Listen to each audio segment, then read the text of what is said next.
Have you read Harry Potter books or watched the movies? Do you remember Hogwarts school puts different students in different houses? Do you see this as discrimination? If not, then stay tuned. Because the caste system in Hindu tradition, which is infamous as a discriminatory system, intended to achieve the exact same thing. In this video, let's take a fresh look into the caste system, whose actual name is Varnashram. Before we jump into the topic, let me clarify. This video is not to justify any exploitation that has happened in the name of caste system. Just like many other practices throughout the world, caste system had been misused to socially exploit people. But this video is to understand how the ancient Hindu texts actually describe this system. Let's go back to the Hogwarts analogy. Question is, the practice of sorting students into different houses is discrimination or not? You would probably say, not at all. Because the intention behind this type of segregation is to get the best out of the students, based on their capabilities. It benefits the student and also the society. You may also argue that in today's society, we almost always segregate people on the basis of grades, personalities, and abilities to give them any meaningful work. And you are right.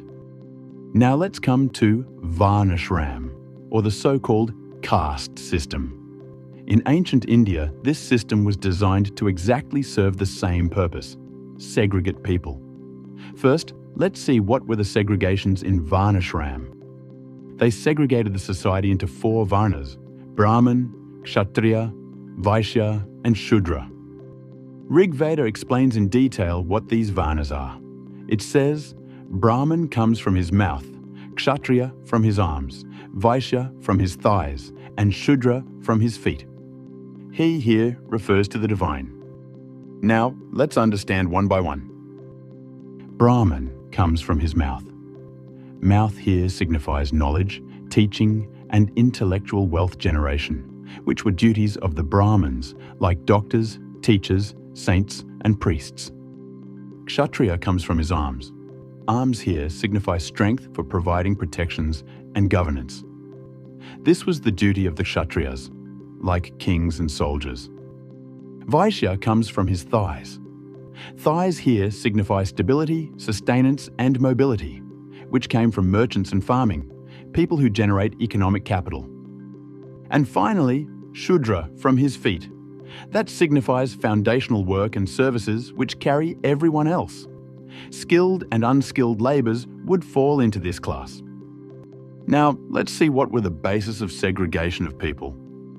In the Bhagavad Gita, Sri Krishna very clearly says that the 4 Varnas were created by me according to qualities and action, Guna and karma. For example, people who are motivated by intellectual creativity or spirituality would fall into Brahman category, while people who are motivated by the process of money-making would be Vaishya. The important thing to notice here is that there is no mention about segregation of people by their birth. It only talks about people's nature and their action. Interestingly, these are the basis of segregation even in today's society worldwide. And we see the mention of this same kind of segregation in the Vedas, Bhagavad Gita, Bhagavad Purana, and other early scriptures. Only in the later time, in Manusmriti, we find that Varna or caste being associated with birth.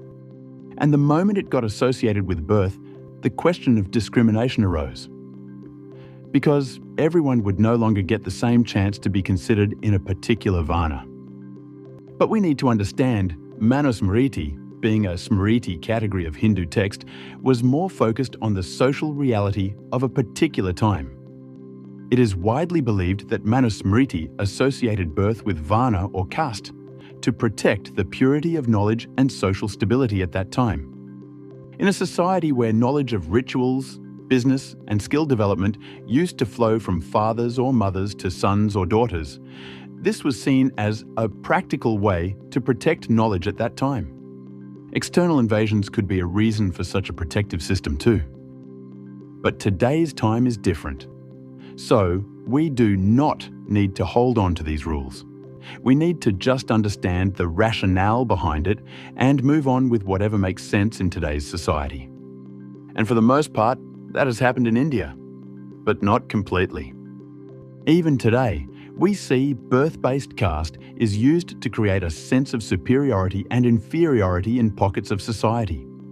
We see caste regularly used as an instrument to divide people and distribute entitlements for political gain, which keeps the caste system very much alive.